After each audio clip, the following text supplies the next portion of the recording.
Assalamualaikum warahmatullahi wabarakatuh. Perkenalkan, nama saya Alessandra Jessi Azara, kelas 12 IPS 1 absen 3.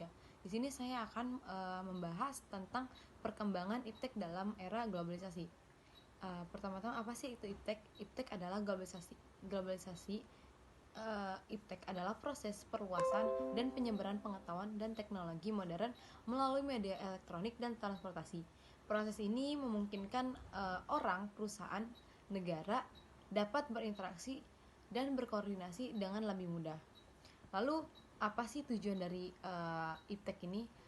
Tujuannya itu ada pada perubahan kehidupan manusia yang menjadi lebih baik, mudah, murah, cepat, dan juga aman. Dapat membantu mengatasi batasan geografis dan kultur dalam penyebaran informasi dan teknologi, mempercepat perkembangan dan inovasi, serta memfasilitasi transfer pengetahuan antar negara.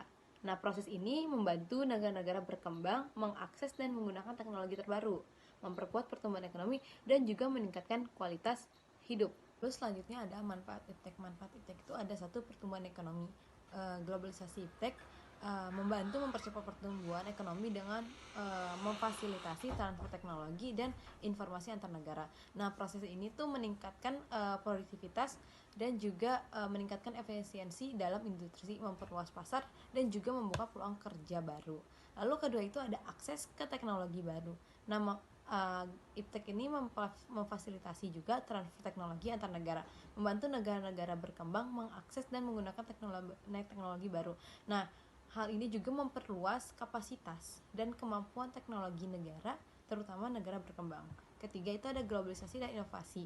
Nah, globalisasi iptek ini memfasilitasi kolaborasi dan inovasi antar negara dan juga perusahaan. Nah, dengan kolaborasi ini sehingga mempercepat perkembangan teknologi dan juga membantu mengatasi masalah-masalah globalisasi. Keempat itu ada akses informasi.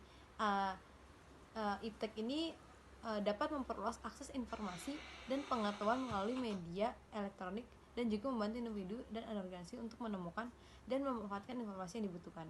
Lalu kelima ada mobilitas manusia. Nah, di sini tuh maksudnya adalah globalisasi iptek itu memfasilitasi mobilitas manusia, membantu individu dan organisasi untuk bekerja dan belajar di seluruh dunia.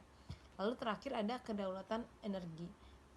Iptek ini membantu negara-negara lain memperoleh kemandirian energi dengan mengakses dan juga menggunakan teknologi baru untuk produksi dan distribusi energi. Apa sih faktor pendorongnya adanya iptek ini? Pertama itu adalah perkembangan teknologi informasi dan komunikasi atau disebut juga dengan TIK. Nah, peningkatan kemampuan dan aksesibilitas teknologi informasi dan komunikasi ini seperti internet, telepon genggam, handphone, dan lain-lain ini mempermudah pertukaran informasi dan pengetahuan secara global. Lalu kedua itu ada pertumbuhan bisnis global. Globalisasi ekonomi dan perkembangan pasar global membuat bisnis dan perusahaan itu bekerja dan berkoordinasi dengan pasar dan pemasok dari seluruh dunia.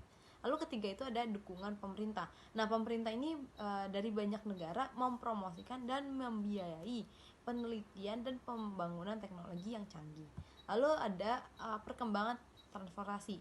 Nah, kemajuan dalam transportasi seperti penerbangan dan pelayanan ini membuat pertukaran fisik barang dan akan memudahkan orang untuk mengakses ke negara lain dan biayanya akan lebih murah.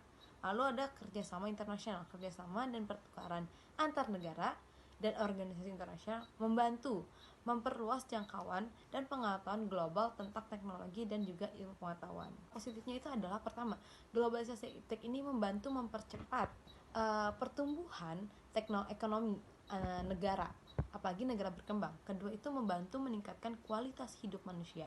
Ketiga itu membantu dunia menjadi lebih terhubung dan juga memungkinkan pertukaran informasi dan bisnis secara cepat dan juga efisien. Lalu ada keempat adalah memfasilitasi kerjasama dan pertukaran antar negara dan organisasi internasional. Lalu membantu mempercepat inovasi dan meningkatkan produktivitas. Dampak negatifnya itu pertama, kesenjangan ekonomi, karena dengan adanya informasi dan juga lain-lain ini membuat kesenjangan secara ekonomi itu terlihat sangat jelas. Lalu ada juga kehilangan lapangan pekerja. Globalisasi iptek ini membawa teknologi yang canggih dan otomatis ke banyak sektor Indonesia. Jadi membuat beberapa pekerjaan menjadi tidak diperlukan atau manusia ini digantikan menjadi robot. Lalu ada masalah privasi dan keamanan informasi. Nah, globalisasi iptek ini dengan sangat mudah mengakses informasi pribadi kita, karena biasanya itu melalui aplikasi itu membutuhkan data pribadi. Lalu ada dampak lingkungan. Nah, globalisasi iptek ini dapat memburuk masalah lingkungan karena produksi dan transportasi barang dan perangkat teknologi membutuhkan bahan baku yang sumber daya sumber daya energi yang besar. Lebihnya mohon maaf. Wassalamualaikum warahmatullahi wabarakatuh.